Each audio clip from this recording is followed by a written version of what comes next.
I'd like to begin by thanking The Economist for hosting this important event, and also thank all of you for attending, whether in person or online, as being part of the climate conversation is crucial for all of us. I've been very fortunate to have a long career in sport as an athlete and now owning and leading teams.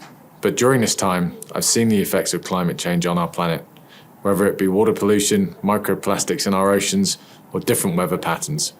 Climate change is happening right in front of us, and the clock is ticking for us to take action. It's time for all of us to do more. Sport and business have huge influential power, and that should be used for good. I've realised that we need to be more than just a sports team, and I need to be more than just an athlete. We need to use our voice to inspire change and use our network to make sure change happens. And this is something we can all do. Big or small, we all have platforms. We all have networks, and we can use our voice to keep the climate conversation going. Too often we shy away from the climate conversation, worried it may open ourselves up to criticism because of the industry we're in or the organisations we work with. But that shouldn't be the case.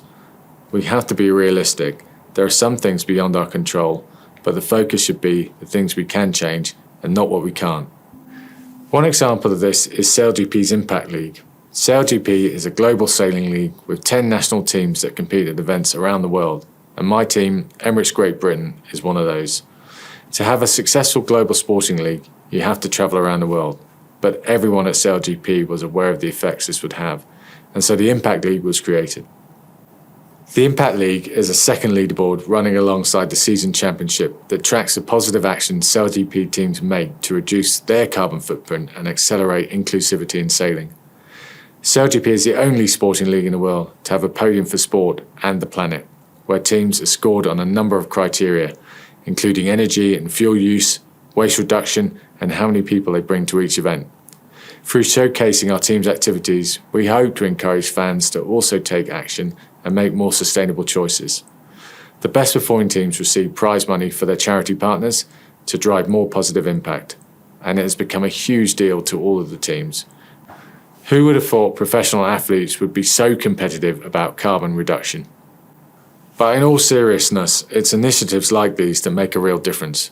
In Season 3, there was a 50% reduction in team energy consumption and freight emissions reduced by 83%. It's not about stopping all sports teams and businesses from travelling, it's about putting measures in place to reduce the impact this has. For us at Emirates GBR, we wanted to reduce the impact we had on the locations we competed in, and one way to do this was by using renewable energy. With our partner Low Carbon, we designed and created a bespoke portable solar and wind installation that travels to all the SailGP events with us.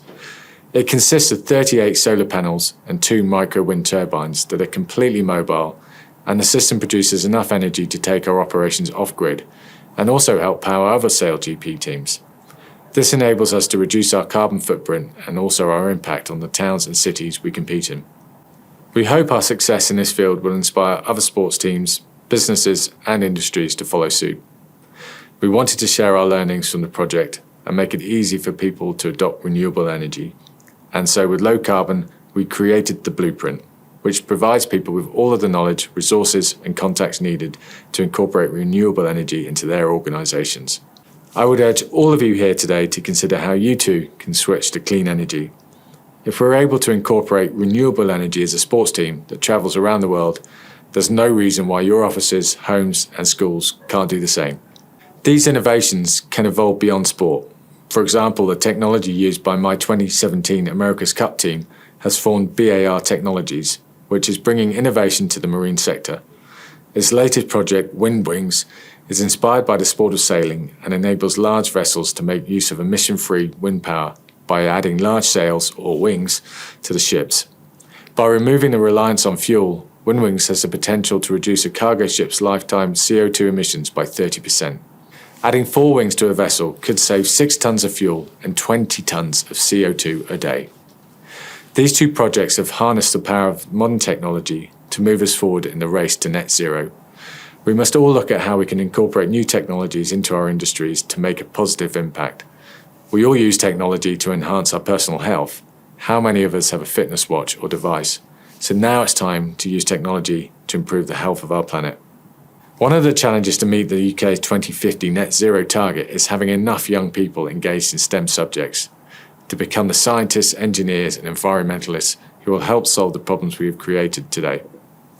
I wanted to encourage more young people into these careers and so created the 1851 Trust, a specialist sport-inspired STEM education charity.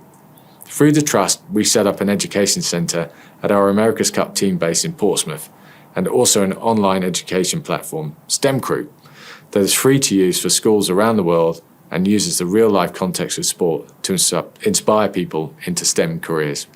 We took STEM Crew on a schools roadshow, and through talking to both students and teachers, we realised both groups wanted to also understand more about climate change and what action they could take.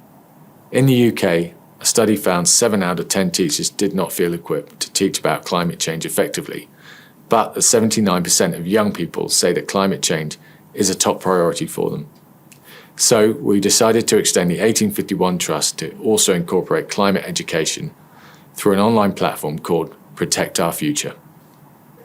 Protect Our Future uses the inspiration of athletes and the global community of sport to empower young people with the knowledge to take climate action and drive behavioural change, therefore enabling schools to become climate hubs.